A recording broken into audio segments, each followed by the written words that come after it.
चलिए, hello friends, glorious जेस classes में आपका स्वागत है। अब जितने भी मेरे प्यारे साथियों हैं, मेरे दिल के धड़कन हैं, जिस तरह से क्लास हम लोग पीछे से चलती आ रहा है उसको कंटिन्यू मैं करने जा रहा था। तो आइएगा, क्वेश्चन है जो चल रहा था हम लोग पीछे, जो थ्योरी बहुत बढ़िया से क्लियर किए हैं, उस थ्योरी को लेकर के उसी थ्योरी से रिलेटेड जो है अब उसके बाद जो प्रश्न को चल रहे हैं एनसीईआरटी का जो है 10th क्लास का आपको जो है 5.2 का प्रश्न संख्या 9 में हम लोग प्रवेश कर रहे हैं। तो देखिएगा 9 नंबर जो प्रश्न है, कह रहा है कि यदि किसी एपी के तीसरे और 9वें पद, क्वेश्चन देख लीजिए क्या कह रहा है। कह रहा है कि यदि किसी एपी के तीसरे और 9वें पद क्रमशः 4 और -8 है, ठीक है ना, तो इसका कौन सा पद शून्य होगा। अब सोचिए बाबू, क्रमशः क्या मतलब होता है, जो क्रमशः, जैसे हम पहले बार बोले और आपको बाद में बोले, तो हम पहले रहेंगे बाद में आप रहिएगा। यदि आपको पहले नाम लिए बाद में हम अपना लिए, तो क्रमशः के मतलब है कि पहले आप होंगे बाद में हम होंगे। तो क्रमशः के मतलब लगातार, जैसे जैसे जो सीरियल होता है, जैसे सीरियल वाइज होता है, जैसे पहला नंबर बोला तो पहला नंबर, दूसरा नंबर बोला तो दूसरा नंबर। क्वेश्चन यही कहता है कि यदि किसी एपी के तीसरा और 9वें पद, तो देखिए प्रश्न संख्या 9 में पहली बात कि दिया क्या क्या है उसको जरूर लिखना होगा। पहले जो यहां के बाद आएगा सॉल्यूशन लिखेगा, और सॉल्यूशन में पहले यहां लिख लीजिएगा कि दिया है, क्या क्या दिया है उसको बाद लिखिएगा। कह रहा है कि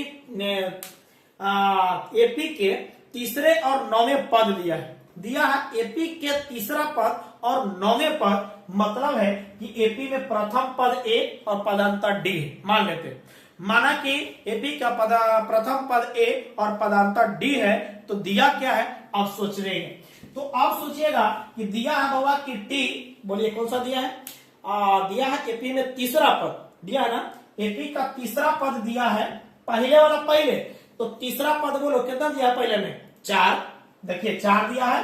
तो इसको आप सोचिए T3 के लिए बदले लिख सकते हैं a + 2d, क्योंकि 3 से a कम करते हैं तब जाकर के n-1 × d बराबर हो गया 4। इस समीकरण क्या मान लेंगे फर्स्ट। जब यहां से जब चलते हैं और कह रहा है कि 9वें पद दिया है, तो बताइए पुनः दिया है, पुनः दिया क्या है बाबा, पुनः दिया है T 9वां पद दिया है -8। 9वें पद कितना दिया होगा, -8 दिया है। तो बताइए इसको लिख सकते हैं a + 8d बराबर माइनस कितना लिखेंगे, -8। समीकरण क्या बोलेंगे, सेकंड। अब सेम कंडीशन जैसा जो 8वां क्वेश्चन बनाए थे ना, वैसे ही 9 क्वेश्चन है। तो बताइएगा यहां भी प्लस समीकरण फर्स्ट में प्लस में, क्योंकि सिंगल गुणांक है, इसका भी सिंगल गुणांक है, दोनों का गुणांक समान रहेगा। तो अब समझ लिये, उसको डायरेक्ट घटा दीजिए चिन्ह देकर के, दोनों प्लस है तो प्लस है, माइनस माइनस रहता तो घटाते। जब दोनों समान रहे चिन्ह तब घटाएंगे, और जब दोनों अलग अलग रहेगा तो जोड़ेंगे। तो यहाँ दोनों प्लस में, ये भी प्लस में ही है, तो आप लिख सकते हैं समीकरण फर्स्ट घटाओ सेकेंड से। बोलिए कोई दिक्कत। जब यहां तक दिक्कत आपको नहीं हुआ तब आगे की ओर चलेंगे।